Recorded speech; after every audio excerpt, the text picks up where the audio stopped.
მშვიდობა გაჩუქოთ უფალმა ჩემოსაყვარლებო, ღმერთმა დაგლოცოთ და გაგაძლიეროთ.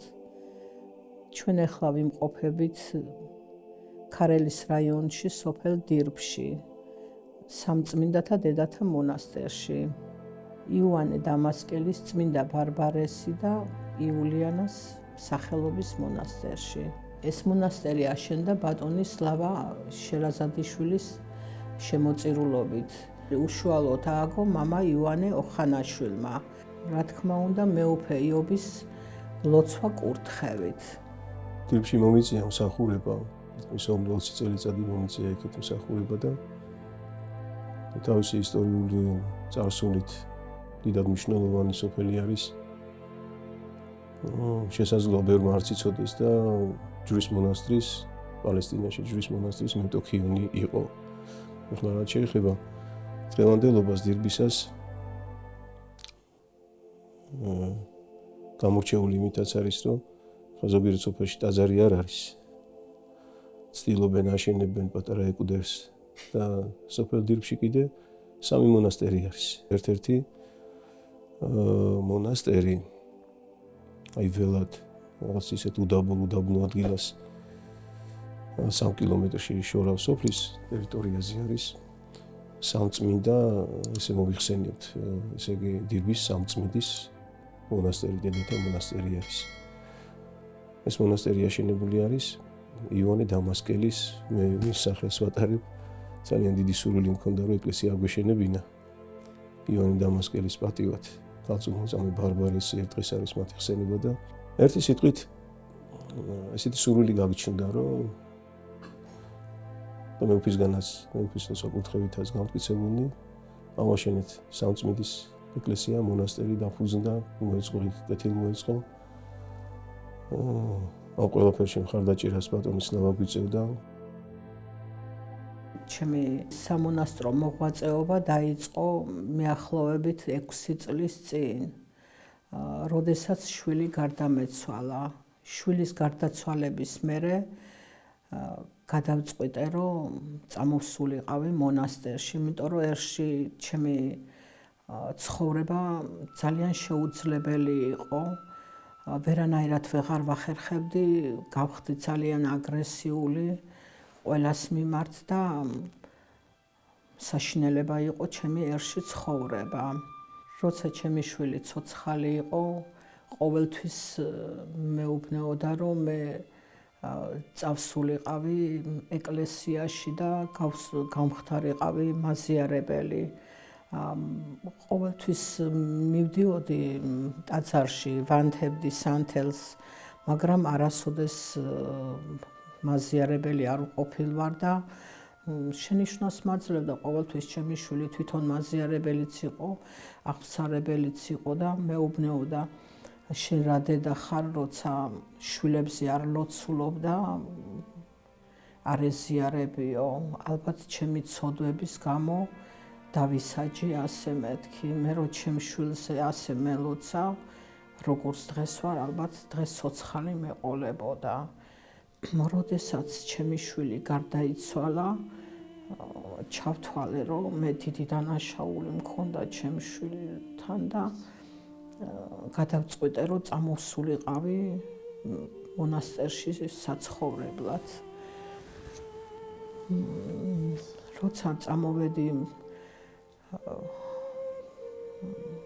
მეუფე იობის ეპარქიაში, ერთ-ერთი დედაოს დახმარებით 3 წელიწად ნახევარი ვიცხოვრე ერთ-ერთ მონასტერში. მე გადავწყვიტე, რომ მივსულიყავი მეუფე იობთან და მეთხოვა, რომ მისი დახმარებით, მისი ლოცვა კურთხევით ამეშენებინა მონასტერი. უნდა დავეფინანსებინე ერთ ჩემ ახლობელს და არ მოხერხდა ეს. მერე შემთხვევით გამოჩნდა ერთ-ერთი პიროვნება, რომელსაც ისევ უნდა დავეფინანსებინა ჩვენი მონასტერი და ასე რომ ბოლო დღეს უკვე დამთავრდა ყველაფერი და მეუფე იობთან ძალიან შერცხვენილი დავრჩი. როცა ეს მეუფე იობა შეიტყო, არ ვიცი, ალბათ შევეცოდე კიდევაც რა მოხდა, ალბათ კი არა, ასე იყო, არ მიმატოვა, არ დამტოვა ქუჩაში და 3 წელიწად ნახევარის ძამას ხეობაში ვიყავი მორჩილად. შემდეგ მეუფე იობის ლოცვა კურთხევით დავფუძნდი ამ მონასტერში, სადაც ძალიან დიდი ბრძოლები გადავიტანე.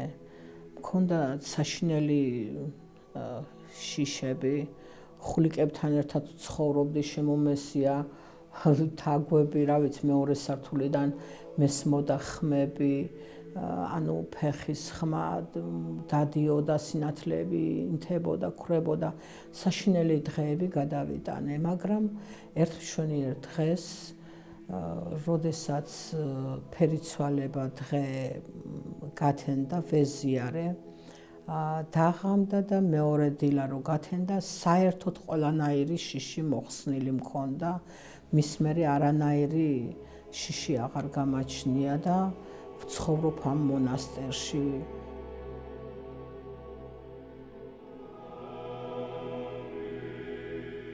დაუცარი ადგილი იყო, აი სოფრონ გალუბლიშვილის მოთხრობებში მოხსენებული არის ეული პანტა. და აი სადაც ჭრიდა ადამიანი და მე ხმა მოისმა, რატომ ჭრი, ესეთი ხმა მოისმა და შეშინებული ადამიანი გაიქცა და აი სვათაშორის სლავას იქ პანტა გადატეხილი ხე იყო, რომელზეც ჯვარი იყო გულზე გამოსახული და ამან აღძრა, რომ აი ხო ეკლესია დავაშენეთო და რა თქმა უნდა ჩვენს ეს ჩვენი სურვილი დაემთხვა აზრის მონასტრის გაკეთება რო გინდოდა და ის წყალობით მისი ფინანსური მხარდაჭერით გაკეთდა. ეს ახლა დედათა მონასტერი არის, ახლა ხან აღიკვეცა დედა ნინო. ძალიან თბილი მუსიყვარული ადამიანი არის, მარტო ცხოვრობს, რა ვიცი, აი ეს მამაკაც გაუჭირდება, ახლა უდაბნო ადგილას აი ესე მარტო დაყუდებულივით ცხოვრება და დედა მას მრავალი ბრძოლა, განსასწრებელი გადაიტანა, მაგრამ ახლა უკვე იმ ადგილას შეყვარებულია, რომ თქვიან და ერთგულად ემსახურება, ლოცულობს ყველა მომხსენებელი, ვინც მიდის მომლოცველს იხსენიებს. ესე რომ აი მე ყველას ურჩევდი, რომ ამ ლამაზ და წმინდა ადგილზე მივიდნენ.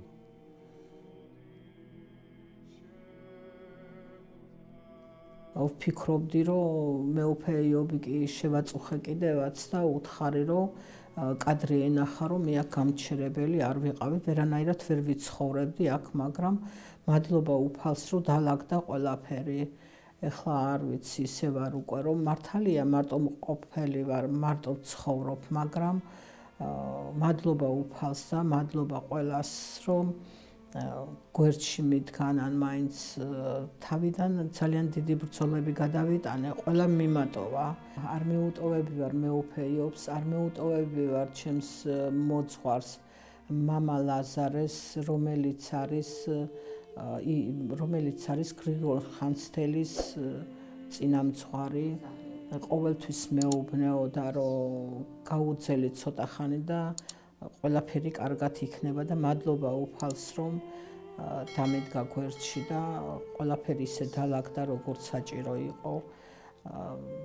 დიდი მადლიერი ვარ ამ სოფლის ხალხის, ძალიან კარგი ხალხი ცხოვრობს, შეძლებს და გვარად რაც შეუძლიათ მეხმარებიან პროდუქტით. ბატონი სლავა შერაზადიშვილი, ძალიან დიდი მადლიერი ვარ და ღმერთი ყოველთვის მადლს გაუმრავლებს და კარგად იქნება თავის ოჯახთან ერთად და ყველას დიდი მადლობა, ვინც მე გვერდში მიდგას. დიდი მადლობა უფალს, დიდი მადლობა თითოეულ შემომწირველს და რა ვიცი, რა მეთქმის მეტი. მადლობა უფალს, გოლგოთასკენ მიმავალი გზა ძალიან ციმია, მაგრამ ამ დროს ძალიან ტკბილია. კი, ვანუ გეშეფ ხა მარტო არის, ნამდვილად ხარში დგომა ჭირდება, მორჩილებით საჭირო არის. ფინანსური მხარდაჭერაც ჭირდება მორწმუნე ადამიანების, იმიტომ რომ კი გალამაზებული და კეთილმოწყობილია, მაგრამ კიდევ ჭირდება უამრავი რამ და זה კარგი იქნება, რომ მომლოცველები, აი ახალგაზრდები მივიდნენ იქ კი მიდიან კიდევაც ხოლმე, მაგრამ დამრჩენებიც. ფიზიკურად დედაოს ახლა უჭირს უძლურად არის და დახმარება ნამდვილად ჭირდება, თუ დახმარებას აღმოუჩენთ. მორწმუნენი ძალიან ქელ საქმეს და კეთილ საქმეს აღასრულებთ. მონასტერი არ არის იმდენად ცნობილი, რომელიც მოცილებით არის სოფელთანაც, მოსახლეობასთან 3 კილომეტრში არის, საზღვართან ახლოს ვარ 2 კილომეტრში, ანუ არის ტრიალი მინდორი და არის ერთი მონასტერი და ვარ მე, ანუ განდეგილად ვცხოვრობ რო იტყვიან და თუ მობრძანდებით და მოილოცებთ, ძალიან გამახარებთ. სულ ღია მონასტერი და როცა გაგეხარდებათ, მობრძანდით, ძალიან მადლიერი დაგრჩებით. რა თქმა უნდა, შვილგარდაცვლილი დედები თუ მობრძანდებით, კიდე უფრო გამახარებთ ძალიან და ერთად ვილოცებთ ჩვენი შვილებისთვის. ღმერთმა დაგლოცოთ, გაგაძლიეროთ და გაგახაროთ. ყველაფერია მონასტერში გაკეთებული, რა თქმა უნდა, მამა იოანეს დახმარებით ეს ყველაფერი, მაგრამ პატარ-პატარა რაღაცები არის შესაკეთებელი, აგერ ჯვარი არის აღსამართი, გზა ცოტა შესაკეთებელი, თუ ვინმე სურვილი ექნება, ძალიან მადლიერი დაგრჩებით. თუ არა და ღმერთმა კარგად გამყოფოთ, ისე მობრძანდით, მოილოცეთ და ბედნიერად იყავით. თუ ვინმეს გაგიჩნდებათ სურვილი ან მოლოცვის, ან ჩემთან დაკონტაქტების, ჩემი ტელეფონის ნომერი იქნება ვიდეოს აღწერაში.